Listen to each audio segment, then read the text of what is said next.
দেখো বন্ধুরা, প্রথমে হাল্ক এসে স্পাইডারম্যানকে নামিয়ে দিল এবং তারপরে সে মজা নিতে শুরু করলো।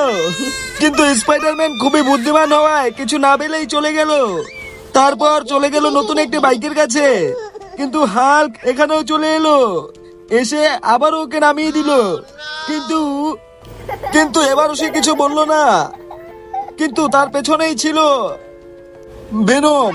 ভেনম লুকিয়ে লুকিয়ে সব দেখছিল এবং ভেনম হাল্ককে মেরে নামিয়ে দিল, কারণ ভেনমেরও বোঝা যাচ্ছিল সে বাইকটা চুরি করবে।